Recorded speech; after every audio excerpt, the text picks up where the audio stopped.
Bueno, hermanos, el título del mensaje hoy, lo que Dios quiere de sus hijos. Lo que Dios quiere de sus hijos y pensando precisamente en el texto que vamos a estar leyendo. Hay un profeta en el Antiguo Testamento que Dios le dice que busque una esposa, pero dice que esa esposa le va a ser infiel. Y de hecho le dice, tómate una mujer fornicaria. Que en el contexto, la implicación de esa palabra es que es una mujer, una prostituta. Que le iba a dar hijos, pero que no todos los hijos iban a ser de él. Y este profeta, en obediencia al Señor, se casó con ella, con Gomer. Y es un ejemplo profético, aunque eso ocurrió, un ejemplo profético entre la relación de Dios con sus hijos. Este profeta fue Oseas, uno de los profetas menores. Se le llama profeta menores no porque sea menos importante, simplemente por el tamaño del libro, ¿verdad? Que escribieron. Y él es uno de ellos, profeta menor Oseas. Y aquí vemos esa historia real. Hay gente que piensa que esto fue simbólico, ¿verdad? Lo que se lee ahí, pero no. En ningún lado dice que es simbólico. Es un libro también que recoge la historia de este profeta y esta realidad. Así que no es un asunto, ¿verdad?, de invento. Hay gente que piensa eso, pero definitivamente que no, y vamos a leer más adelante sobre ello. Así que les invito a estar en pie para leer. Vamos a leer un solo versículo en este libro de Oseas, que es parte del Antiguo Testamento. El versículo 6. Y dice aquí, porque misericordia quiero y no sacrificio, y conocimiento de Dios más que holocaustos. Estamos viendo este libro pequeño de 14 capítulos, y en el contexto histórico está este profeta Oseas. Profetizó en el tiempo principalmente en el reino del norte, ¿verdad?, para Israel. En un tiempo que, fíjense, había prosperidad económica, estaban muy bien, sin embargo, espiritualmente estaban muy mal, todo lo contrario. El pueblo seguía teniendo su religión, pero el corazón de ellos se había apartado tremendamente del Señor. Y a pesar de que había esta prosperidad, ciertamente estaban practicando la idolatría, principalmente la adoración a Baal, este dios de los cananeos, que lo asociaban con la lluvia, con la fertilidad, la prosperidad. Y tan terrible, hay un versículo, Oseas 2:8, porque aún ellos las bendiciones que recibían del Señor se las atribuían a Baal, al ídolo Baal. Y mira lo que dice Oseas 2:8, dice, y ella no reconoció que yo le daba el trigo, el vino y el aceite, y que le multipliqué la plata y el oro que ofrecían a Baal. O sea, lo que Dios mismo les proveía, ellos entonces lo presentaban como ofrenda a este ídolo, era Baal. Así que terrible lo que estaba pasando allí. Y lo que nosotros vemos en este matrimonio entre Oseas y Gomer, realmente sí hay un simbolismo detrás de eso. O sea, ocurrió, pero el simbolismo lo que nos presenta es un Dios que es fiel y un Israel, que es la esposa, infiel. Como esto es palabra del Señor, fue pertinente para ese tiempo de la historia, pero sigue siendo pertinente para nosotros también. Porque de hecho más adelante vamos a ver que Jesucristo cita en 2 ocasiones este versículo en el Nuevo Testamento. Algunos piensan que esto nunca ocurrió, que simplemente es como si fuera un cuento, ¿verdad? Que registra la Biblia, pero en ningún lugar da a entender que es eso, es una historia. Y me gustó lo que dice Boyce en su comentario. Él dice lo siguiente, dice: si la historia de Oseas no puede ser real, debido a que Dios no le podía pedir a un hombre que se casara con una mujer infiel, entonces la historia de salvación tampoco es real. Porque eso es precisamente lo que Cristo ha hecho por nosotros. Porque Él permanece fiel. Pero ¿cuántas veces le fallamos al Señor? El apóstol Pablo entendía eso muy bien cuando le dice a su discípulo Timoteo, en 2 de Timoteo 2:13, él le dice: si fuéramos infieles, ¿qué pasa? Él permanece fiel. Él no puede negarse a sí mismo. Así que la historia, más allá de la realidad de ese profeta Oseas, lo que vemos es la realidad de un Dios que ama y ama hasta el fin. Un Dios que ama completamente. Un Dios que ha amado, como dice la Escritura, con amor eterno. Un Dios que el amor no es algo que Él solamente hace, sino que Él mismo, o sea, su esencia y su naturaleza es el amor. Dice la palabra que Dios es amor. Así que eso es lo primero. En el contexto inmediato del capítulo, Oseas 6, podemos leer del 1 al 3, porque comienza este capítulo con unas palabras que parecen que ha habido un arrepentimiento de parte del pueblo. Mira lo que dice Oseas 6, del 1 al 3. Venid y volvamos a Jehová, porque Él arrebató y nos curará, hirió y nos vendará. Nos dará vida después de 2 días. En el tercer día nos resucitará y viviremos delante de Él. Algunos entienden, ¿verdad?, que aquí hay una referencia a la resurrección de Cristo el tercer día, ¿verdad? Y conoceremos y proseguiremos a conocer a Jehová, como el alba está dispuesta a su salida, y vendrá a nosotros como la lluvia tardía y temprano a la tierra. Así que como aquí dice, mira, volvamos a Dios, Él nos sanará, Él nos levantará. Pero el problema es que eso que ellos estaban diciendo no salía de un arrepentimiento verdadero. Lo decían con su boca, pero realmente el corazón estaba lejos de esa intención genuinamente. Así que el problema con eso es que Dios conoce los corazones. Mira, nadie puede engañar a Dios.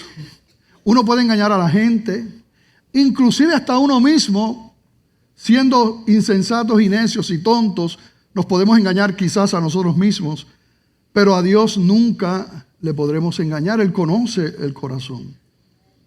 Y nosotros sabemos que cuando nosotros hablamos de la Escritura y de la palabra, del cristianismo, de Dios, de su verdad, estamos hablando de cosas que tienen implicaciones eternas.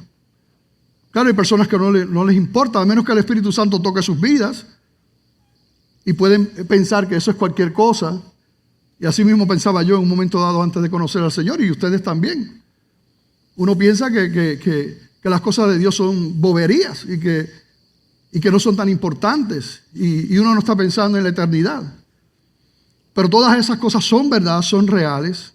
Dios es real y algún día tendremos que comparecer delante del juicio. Así que es importante lo que la palabra de Dios nos dice. Hay una respuesta de parte de Dios a ese falso arrepentimiento que ellos muestran en el versículo 1 al 3. Y mira cuál es la respuesta del Señor en el versículo 4. Dice: ¿qué haré a ti, Efraín? También, ¿verdad?, con el reino del norte se conocía igual, ¿verdad?, que Israel, Efraín. ¿Qué haré a ti, oh Judá? La piedad vuestra es como nube de la mañana y como el rocío de la madrugada que se desvanece. ¡Wow! Después que ellos dicen aquello, mira lo que dice aquí. La piedad vuestra es como nube de la mañana y como el rocío de la madrugada que se desvanece. Eso es lo que había realmente en el corazón del Señor. Era algo superficial, era algo pasajero, como dice ahí, como el rocío. Una neblina que se va.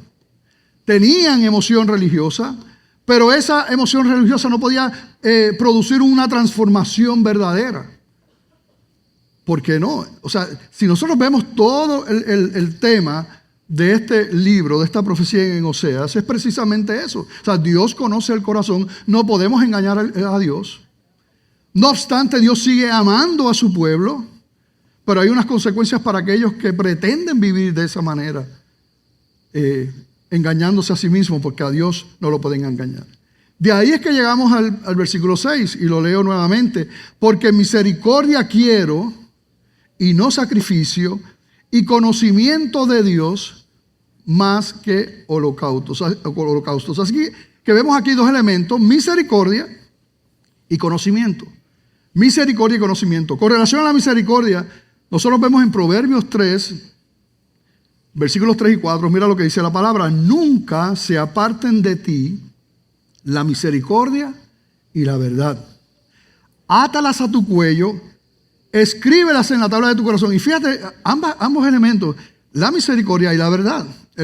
Misericordia y conocimiento, átalas a tu cuello, escríbelas en la tabla de tu corazón, y hallarás gracia y buena opinión ante los ojos de Dios y de los hombres. Ambas cosas, misericordia y verdad. Y aunque nosotros, ¿verdad?, sabemos que en el Antiguo Testamento se habla de las obras de la ley, del pacto de la ley y de esos sacrificios y demás, que Dios fue el que lo estableció. Dios instituyó eso. Pero esos sacrificios nunca tuvieron la intención ni de salvar a nadie, ni de hacerlos santos, ni de limpiarnos. Claramente eso está revelado en el libro a los Hebreos en el Nuevo Testamento. No podía hacer eso. La ley simplemente, como vimos el domingo pasado, fue nuestro ayo, ¿verdad? Nos llevó a Cristo. La ley se supone que nos mostrara a nosotros cuán pecadores somos, y entonces que el resultado de eso fue acercarnos al Señor pidiendo perdón. Pero nunca la ley fue dada para de alguna manera pretender que esa fuera la relación con el Señor. Para Dios siempre ha sido un asunto personal, un asunto de relación. Para Él lo importante es quién soy en Él y quién es Él en mí. Mucho más importante que lo que nosotros podamos hacer para Él y lo que Él pueda hacer para nosotros realmente. ¿Cuántas veces nosotros hemos escuchado, y yo como pastor he escuchado a personas en mi oficina que me dicen esto, y lo he escuchado muchas veces: mi papá fue un buen proveedor, nos dio todo lo que necesitábamos, no nos faltó nada, era bien trabajador y ahí estaba.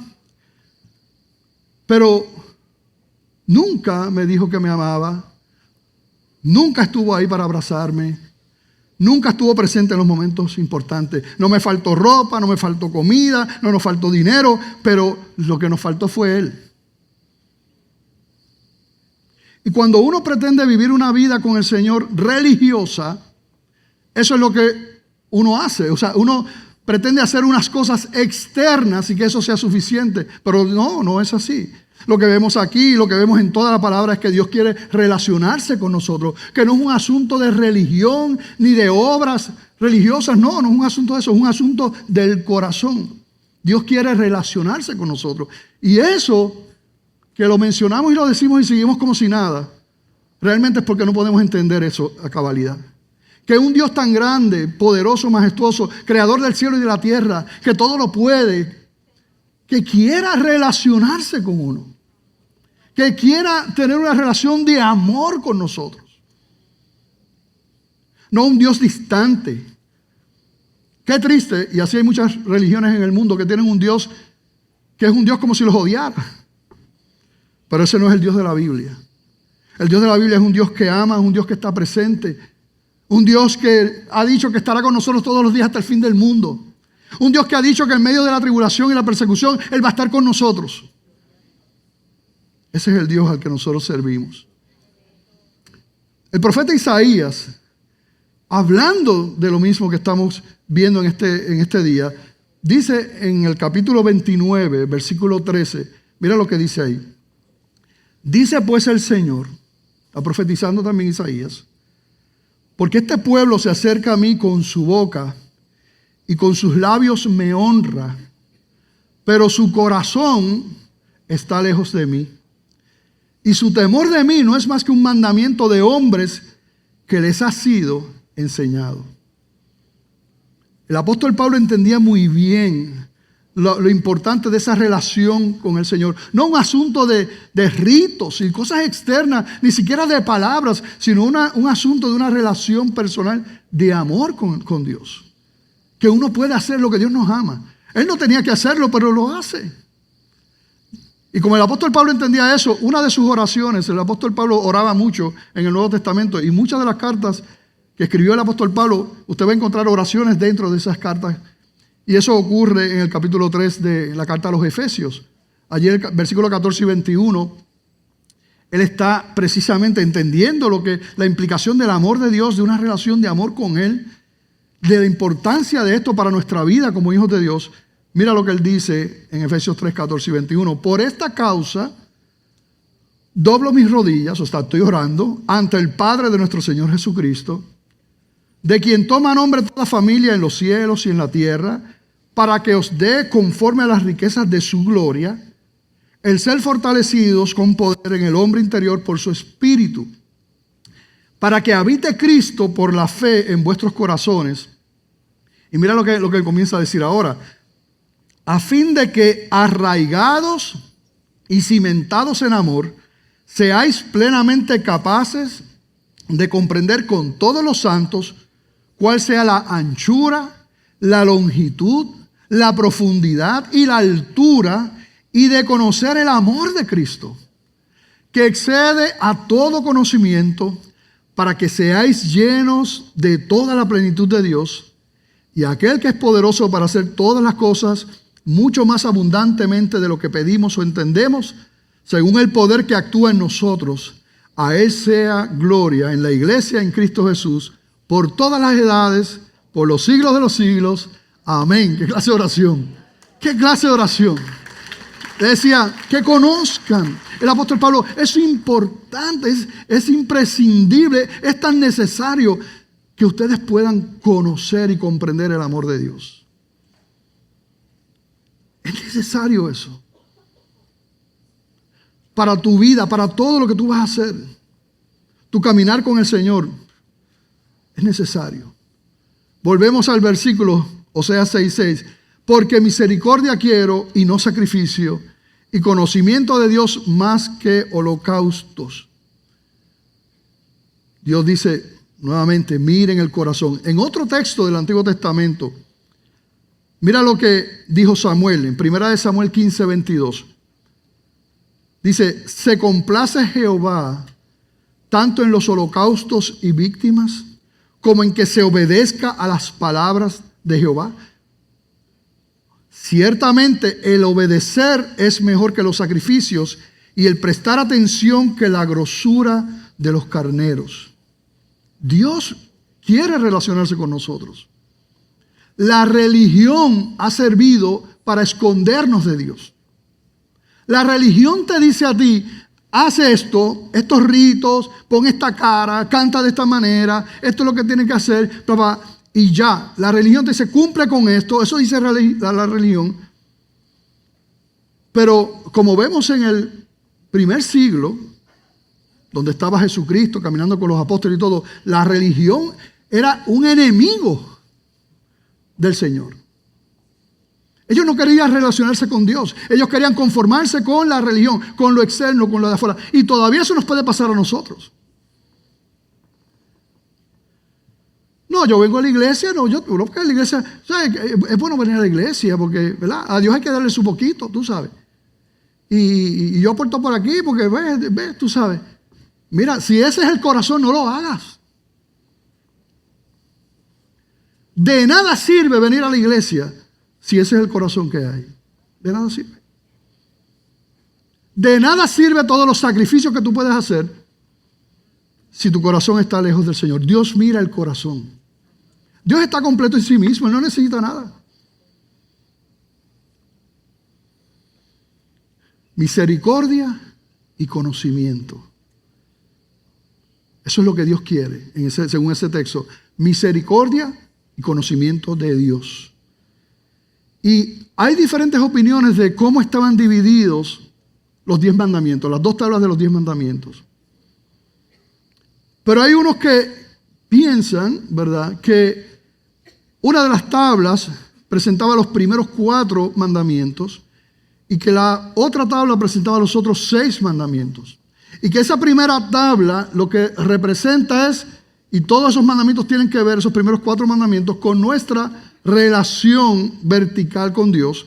Y que la segunda tabla, los siguientes 6 mandamientos, tienen que ver con la relación del prójimo, con el prójimo. Y independientemente de cómo estaban distribuidos en esas tablas, la realidad es que definitivamente esos primeros 4 tienen que ver con la relación con Dios y los últimos 6 con la relación con nuestro prójimo. Los primeros 4 mandamientos dice: no tendrás dioses ajenos delante de mí. Segundo, no te harás imagen ni te inclinarás a ellas ni las honrarás. Uno lee esto y uno se pregunta cómo es posible que puedan hacerse imágenes de las cosas del cielo, y no te harás imagen. Tercero, no tomarás el nombre de Jehová tu Dios en vano. Y finalmente, acuérdate del día de reposo para santificarlo. Todos esos 4 mandamientos tienen que ver con nuestra relación vertical con nuestro Señor. Los que siguen tienen que ver con nuestra relación con el prójimo, nuestra relación horizontal. El número 5 es: honra a tu padre y a tu madre. No matarás. No cometerás adulterio. No hurtarás. No hablarás contra tu prójimo falso testimonio y no codiciarás. Todo tiene que ver con nuestra relación con nuestro prójimo. Y fíjate qué interesante que cuando a Jesucristo le preguntaron cuál era el mandamiento más importante, porque de alguna manera lo querían hacer caer, ¿verdad? Querían confundir a Cristo, imagínense los religiosos, los fariseos. Y le preguntan, ¿cuál es el mandamiento más importante? Jesucristo dice esto, y yo creo que lo lean conmigo, en Marcos 12, 28 al 31, porque es que es maravilloso cuando uno ve cómo la Escritura es una. Desde Génesis hasta Apocalipsis es una. La respuesta de Jesucristo en Marcos 12, 28 al 31 es la siguiente. Acercándose uno de los escribas que los había oído disputar y sabía que les había respondido bien, le preguntó: ¿cuál es el primer mandamiento de todos? Jesús le respondió: el primer mandamiento de todos es: oye Israel, el Señor nuestro Dios, el Señor uno es. Y amarás al Señor tu Dios con todo tu corazón, con toda tu alma, con toda tu mente, con todas tus fuerzas. Este es el principal mandamiento. Y el segundo es semejante: amarás a tu prójimo como a ti mismo. No hay otro mandamiento mayor que estos. Así que Jesucristo resume toda la ley en 2 mandamientos, que tienen que ver con la relación vertical con Dios y la relación horizontal con nuestro prójimo. Y cuando nosotros estamos viendo aquí en el libro de Oseas 6:6, eso es lo que nos presenta: misericordia, porque Dios no necesita misericordia. Dios está completo en sí mismo. Así que no se refiere a eso, aunque hay algunos que interpretan o traducen más bien la palabra original de misericordia en el hebreo y la traducen como lealtad y demás. Pero es que cuando uno ve el contexto y además cuando uno ve la manera en que Dios utiliza ese texto en el Nuevo Testamento, definitivamente no se refería a misericordia hacia Dios, sino hacia el prójimo. ¿Verdad? Prójimo. Y una definición simple de misericordia es cuando tú das lo que no se merece, cuando tú das algo bueno que no se merece. Eso es misericordia. Porque cuando tú das algo bueno que se merece, ¿qué es eso? ¿Qué es eso? Cuando tú das algo bueno que una persona se merece, ¿eso es misericordia? No, ¿qué es eso? A ver si están hablando en lengua ustedes ahí. Eso es el pago. Ese es el pago o hacer justicia. Pero misericordia, la implicación es que tú das algo bueno que no se merece. Eso es misericordia. Y es lo que está pidiendo el Señor hacia los demás. Tener misericordia. Y en la analogía, ¿verdad? Con el matrimonio, no olvidemos eso, ¿verdad? La implicación, ¿verdad? Del asunto legal, de llevar las cosas mucho más allá. Dios sigue, la palabra como es una, viendo esto siglos y siglos antes en el profeta Oseas, hablando de lo mismo. Quiero misericordia, tu relación con el prójimo, y conocimiento de Dios, tu relación con Dios. Lo mismo, la Biblia no ha cambiado. Eso es algo que nos debe sorprender. Y de hecho, parte de nosotros saber, ¿verdad?, que la Biblia es la palabra de Dios, es precisamente eso. La Biblia fue escrita por aproximadamente 40 autores diferentes en 1500 años. Esa recolección, ¿verdad?, esa recopilación de 66 libros, en 1500 años, alrededor de 40 autores diferentes. Sin embargo, usted ve ese hilo conductor ahí perfecto, desde Génesis hasta Apocalipsis. ¿Por qué? Porque es la palabra del Señor. De hecho, cuando hicieron la traducción del Nuevo Testamento, los libros autógrafos no hay ninguno. Los libros autógrafos son los libros, ¿verdad?, originales. Ninguno hay. Lo que hay son manuscritos, que son copias hechas a mano, pero son manuscritos. Cuando se traduce el Nuevo Testamento, lo que había, o sea, cuando se escribe el Nuevo Testamento que nosotros conocemos, lo que había de manuscritos eran entre 6 a 10 copias, entre 6 a 10 manuscritos. Y con eso, ¿verdad?, se escribe el Nuevo Testamento como lo conocemos. Y esas copias databan del siglo aproximadamente 10, desde el 8, siglo 8, 9, 10. O sea, había pasado bastante tiempo entre las copias que existían en el momento. A mediados del siglo XX, para allá por el 1900, para la década del 40, descubren las cuevas del Qumran. Y allá, de que solamente habían los manuscritos del Nuevo Testamento, solamente, como les dije, de 6 a 10 manuscritos. Entonces, en griego nada más, 5,600 y pico de copias. Y de hecho, en otros idiomas habían más, porque eran en total 24,000 copias. Pero en el griego koiné original, unas 5,600 y pico. Entonces, otra cosa, otro distintivo de eso que descubren después de tantos siglos, estamos hablando de casi 20 siglos. Entonces, que esas copias eran más cercanas a los originales. Habían copias allí que databan del siglo II. Así que descubren estas copias muchos siglos después, pero son copias mucho más cercanas desde el siglo II. ¿Y ustedes saben qué? La diferencia que hay, que se le adjudica un 97-98%, son diferencias de puntos, de coma, de ortografía, pero en nada, absolutamente en nada cambió la escritura, en nada, ningún versículo, ninguna doctrina, no. Y hermano, en casi 20 siglos. Nosotros tratamos de ponernos de acuerdo aquí en qué significa yo soy boricua para que tú lo sepas.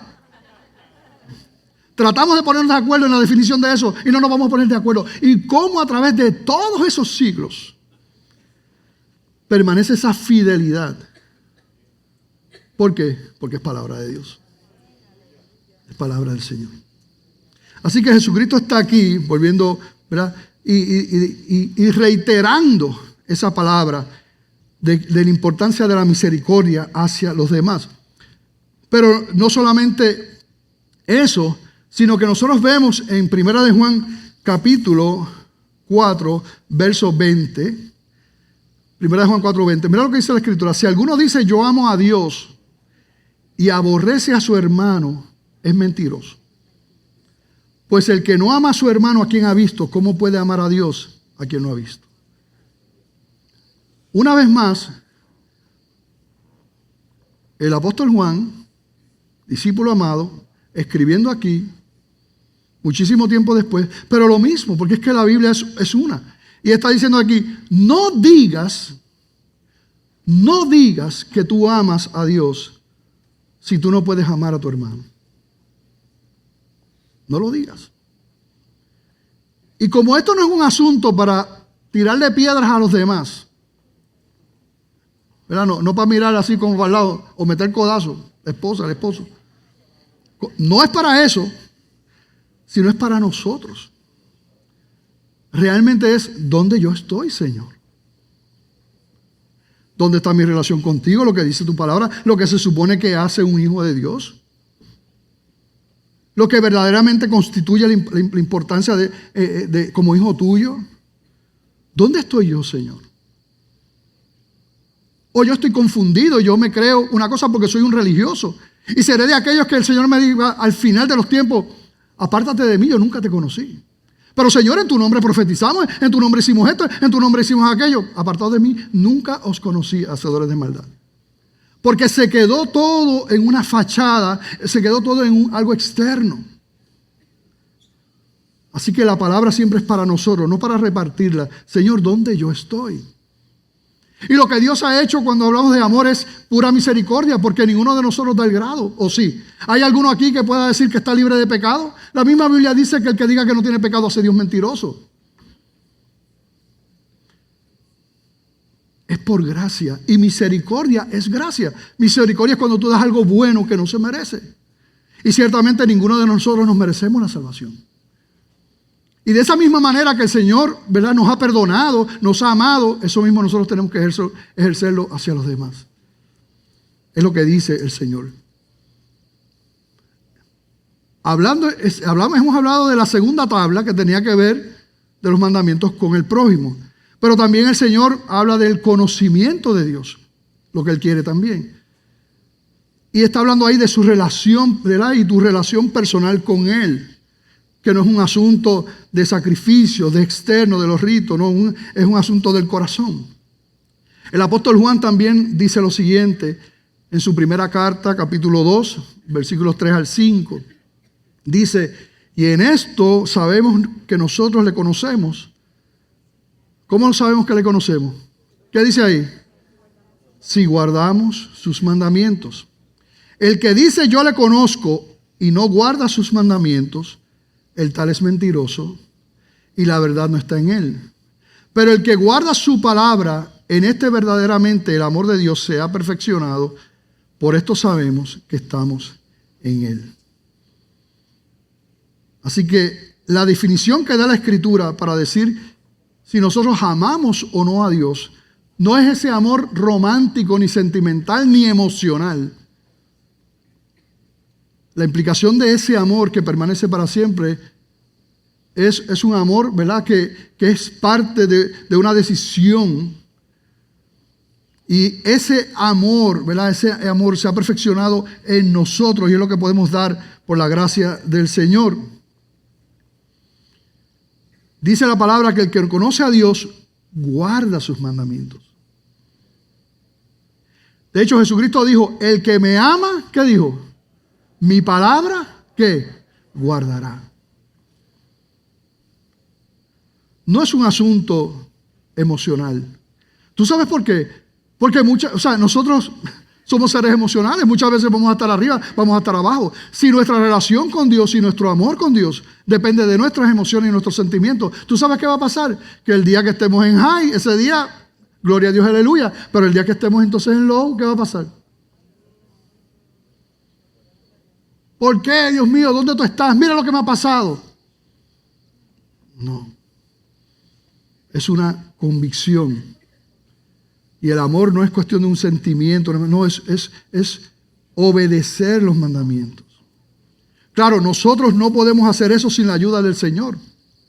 Nadie puede hacerlo sin la ayuda del Señor. Pero la Biblia dice que todo creyente ha recibido al Espíritu Santo. Y por el poder del Espíritu Santo es que nosotros podemos agradar y honrar a Dios. Si tú y yo hemos podido agradar a Dios de alguna manera a través de los años, ha sido por pura gracia de Dios, por el puro poder de Dios. Nadie se puede gloriar. Nadie. Todo es por la gracia del Señor. Pero si tú eres un hijo de Dios, eso está para ti también. Eso está para ti. Así que vamos viendo cómo tenemos que distanciarnos de los ritos. Dios mira el corazón. ¿Cuántos de los que están aquí están enamorados? Levanten la mano. Los que están enamorados, levanten la mano. ¿Cuántos? ¿Qué es eso? Falta gente aquí. ¿Cuántos están enamorados? ¿Cuántos se han enamorado alguna vez? Pues levanten la mano. Yo recuerdo cuando Mari se enamoró de mí. Ella quería estar conmigo, pero todo el tiempo. Todo el tiempo. Y estábamos ahí todo el día. Ya como a las 10 de la noche, René empezaba a hacer ruidos en la cocina para que me fuera. Pero ¿qué pasaba? Me iba después de estar todo el día y me iba. Y cuando llegaba, ¿qué hacía Mari? Porque es que no puede vivir sin mí.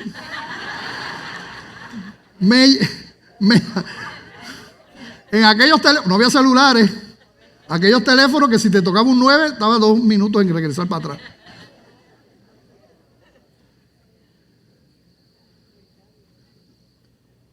Nos amábamos y nos amamos. Y por eso queríamos estar juntos, ¿verdad? Y el Señor lo que quiere es que podamos... ¿Por qué dice, mira, que Él quiere conocimiento de Él? Porque Dios quiere que nosotros lo conozcamos como Él es. Hay gente que piensa que Dios es un Dios que está con un bate esperando que tú falles para darte un cantazo. Hay gente que esa es la idea que tiene de Dios. Hay gente que tiene la idea de Dios como si Dios se disfrutara de tus fracasos. Y nada más lejos de la verdad. Y necesitamos conocer lo que Dios dice, porque el mundo está loco, no podemos creer a lo que el mundo dice, no podemos escuchar cosas subjetivas, el mundo está loco. Pero gloria a Dios que no tenemos que hacer eso, porque tenemos una verdad revelada objetivamente, tenemos la palabra de Dios que permanece para siempre y que nos habla de quién es Él, cómo es Él y cómo somos nosotros también. Y Dios quiere que lo conozcamos. Que podamos ver ese amor que Él tiene, que inquebrantable, indestructible hacia nosotros. Y nosotros predicamos la gracia bíblica, no una gracia graciosa. Porque aún en el mismo libro de Oseas, nosotros vemos que aquellos que persistan en una vida de pecado, dándole la espalda a Dios, sufren unas consecuencias. Y las consecuencias pueden ser terribles. Así que no estamos hablando de eso. Cuando nosotros hacemos las cosas que no le agradan al Señor, aunque seamos sus hijos, dice la palabra que el padre que ama a sus hijos, ¿qué hace? Lo disciplina. Así que no estamos diciendo que no haya unas consecuencias por lo que hagamos mal. Lo que estamos diciendo es que no importa la fragilidad humana, el Señor nos ama y nos ama hasta el fin. Y nada ni nadie puede romper ese pacto, aun cuando nosotros podamos ser infieles y adúlteros, como lo fue Gomer para ese profeta Oseas. Nunca, nunca. Y eso a mí, porque el mundo abandona a la gente. Te abandonan a ti. Y posiblemente tú has abandonado también a la gente. Y yo. Pero Dios no es así. Su gracia y su misericordia permanecen ahí. Siempre. ¿Qué necesitamos nosotros, verdad? Dándole unos puntos prácticos al mensaje para poder experimentar esta relación de amor con Dios. ¿Qué necesitamos para enamorarnos de Dios? Bueno, lo primero es que tenemos que tener una relación con Él. Si no tenemos una relación con Dios, eso no puede pasar. Y la Biblia dice que la única manera de tú tener una relación con Dios es naciendo de nuevo. Tiene que haber una conversión. Si no, no se puede ver el reino. Ustedes saben que 1 Corintios 2:14 dice, pero el hombre natural no percibe las cosas que son del Espíritu de Dios, porque para él son locura y no las puede entender porque se han de discernir espiritualmente. Pero el hombre natural está muerto espiritualmente. Uno no quiere saber de las cosas de Dios.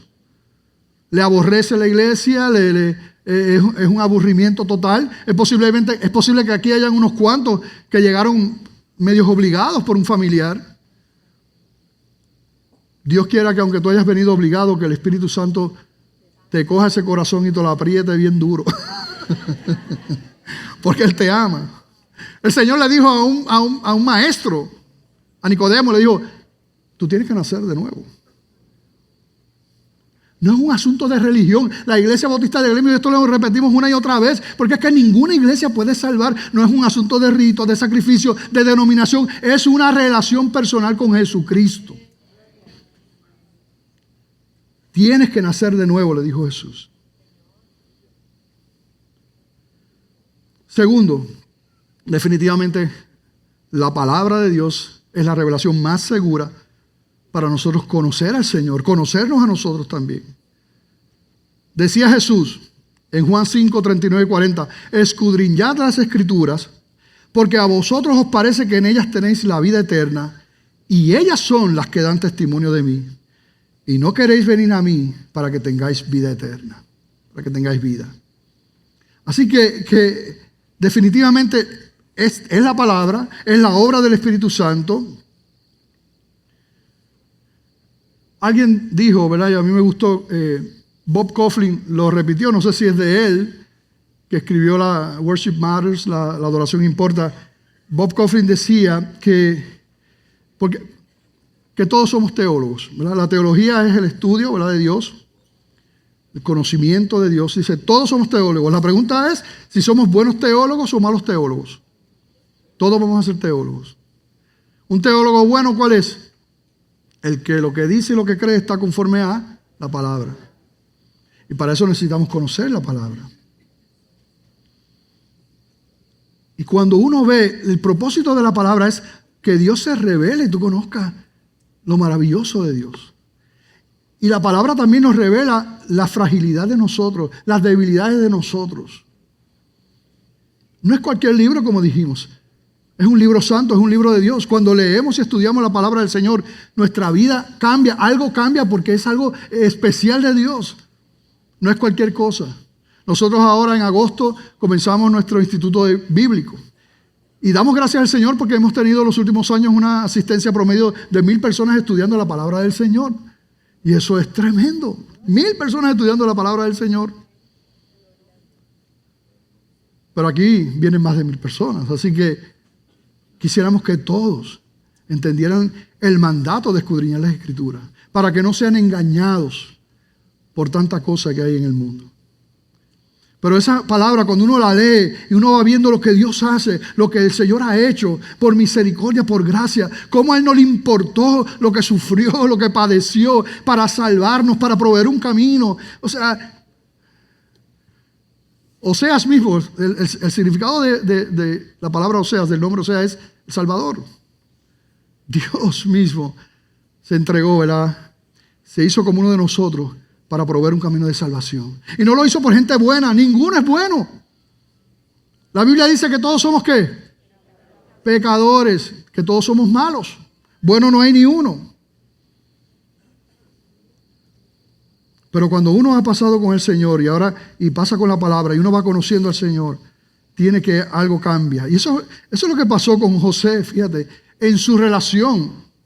José, el de Israel, tenía una relación directa con el Señor. Conoció las Escrituras que habían para aquel entonces, el Antiguo Testamento. Lo que había. Lo que Dios había hecho con el pueblo de Israel. Y él amaba, ¿verdad?, al Señor. Dice la palabra en Génesis 39:2 que Jehová estaba con José. Y más adelante, en el versículo 21, Jehová estaba con José. Y ustedes saben lo que le pasó a José. Pero José tenía la convicción de que Dios estaba con él. Porque conocía que Dios le amaba. Que Dios era fiel, que Dios era bueno. A pesar del mundo. Por eso es que es importante conocer la palabra. Si tú crees que venir al Señor y que Dios te ama y estar bien con Dios es que todo te va a salir bien, que no va a haber problema, que todo lo que tú pidas por esa boca te lo van a dar, que no te van a defraudar, que no te vas a enfermar, eso no es lo que dice la palabra del Señor. La palabra del Señor dice que nosotros estamos en un mundo caído y que estamos sujetos a todo. Inclusive nos dice, no, al contrario, vas a tener problemas, vas a tener aflicción. Pero si uno cree que no, vengo al Señor y todo me va a ir bien porque yo soy cristiano, no, eso no lo dice la Biblia. Y cuando son engañados y viene eso, pues entonces, claro, Yo no quiero saber más de Dios. Dios me ha engañado, Dios ha sido malo. Dios se olvidó de mí, pastor. Pero cuando tú conoces al Señor de la palabra, tú sabes que no importa las circunstancias, Dios te ama y Dios está ahí. Y que lo mejor que uno puede hacer en medio del dolor, de la tristeza, de la soledad, de lo que sea, cualquier dolor humano que nosotros estemos viviendo, cualquier circunstancia, lo que mejor nosotros podemos hacer como cristianos es dejarnos caer en sus brazos, porque Él está ahí. José conocía a Dios. Mire, los hermanos, les dio envidia a los hermanos, entonces querían matarlo, lo iban a matar, estuvieron a punto de matarlo. Pero Rubén, el hermano mayor, intervino y dijo, no lo maten. Vamos a tirarlo en este pozo. Y después pasó, ¿verdad?, un grupo, entonces lo vendieron. Cuando venden a José, tenía 17 años.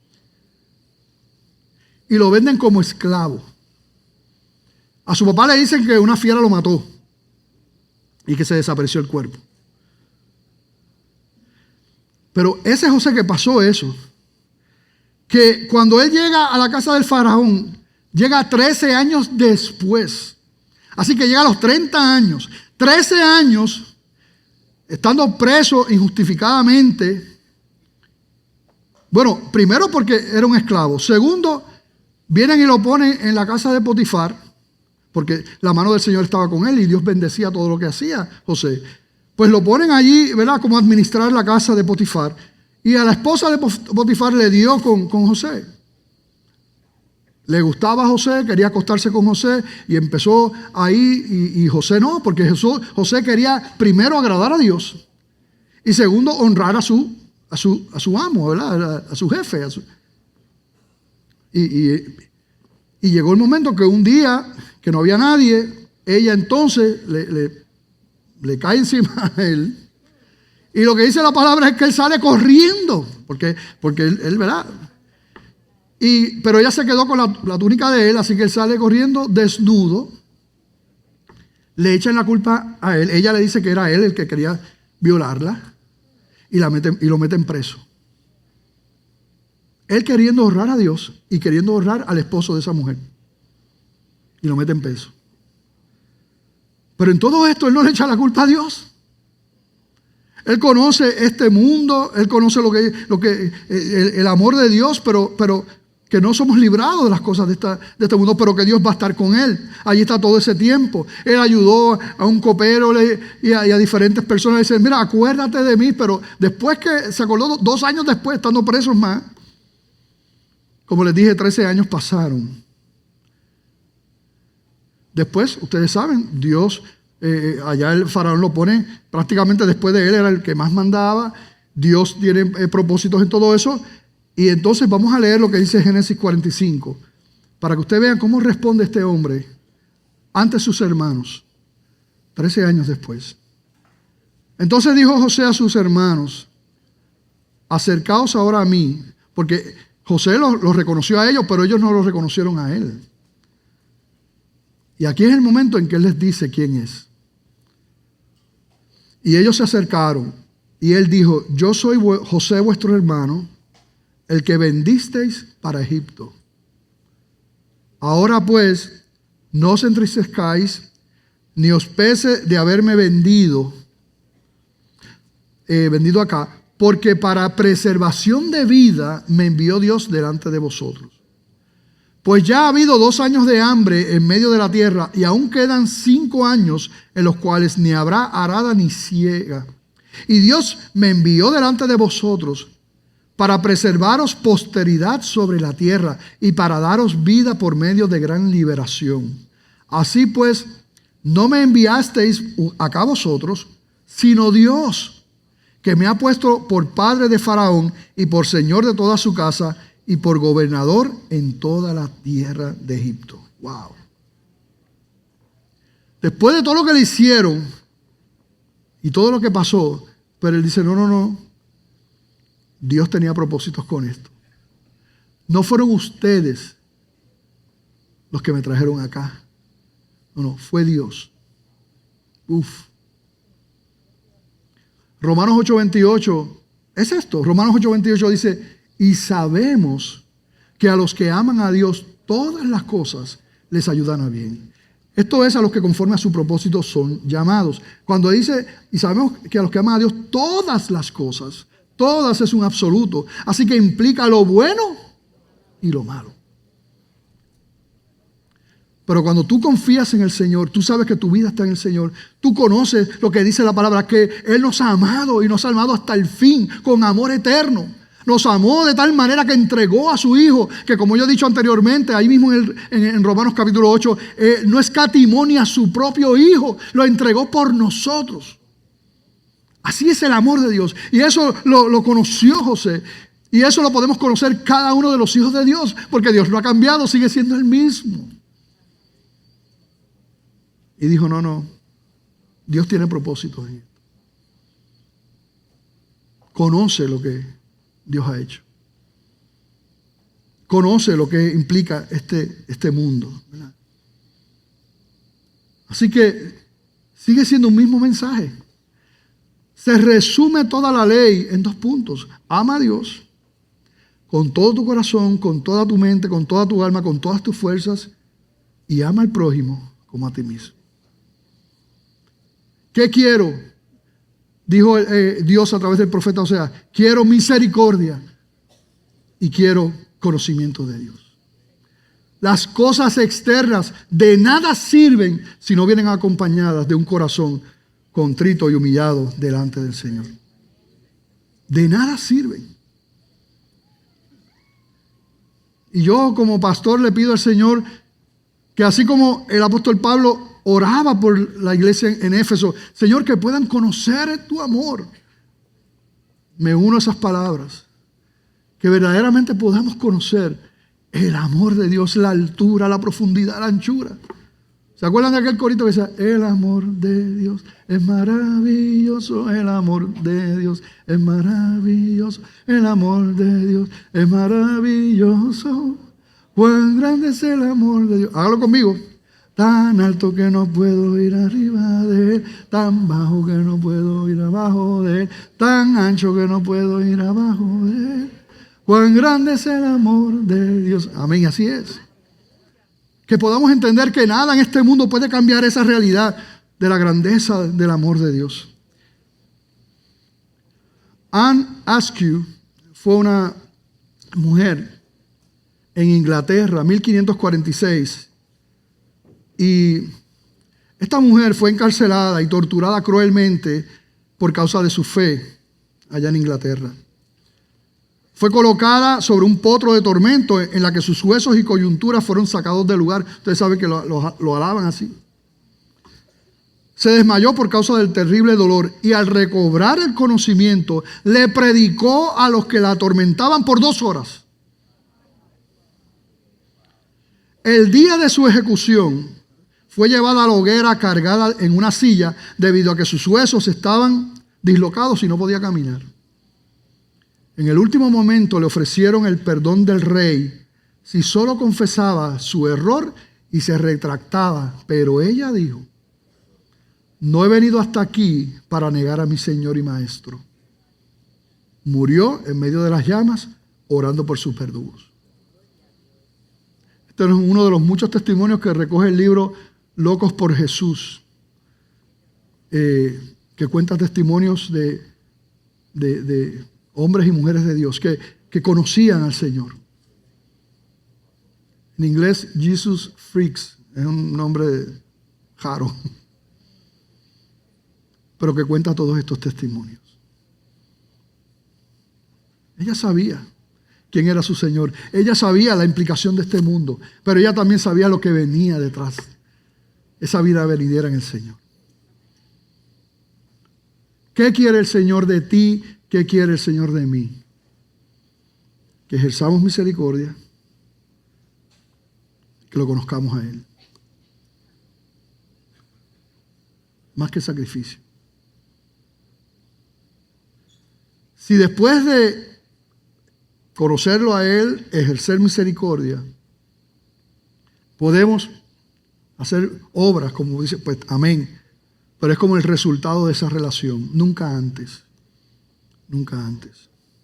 Yo pregunto si aquí hay alguna persona que nunca le ha entregado su vida a Cristo, pero hoy, ¿verdad?, reconoce una verdad simple, ¿verdad?, que Dios te ama, dice la palabra, y dice que te amó de tal manera que entregó, dio a su Hijo. Jesucristo mismo dice que no hay otro camino porque no lo hay otro. No hay salvación en otro nombre, solamente en Jesucristo. Él dijo que Él es el camino, la verdad y la vida, que nadie viene al Padre sino por Él.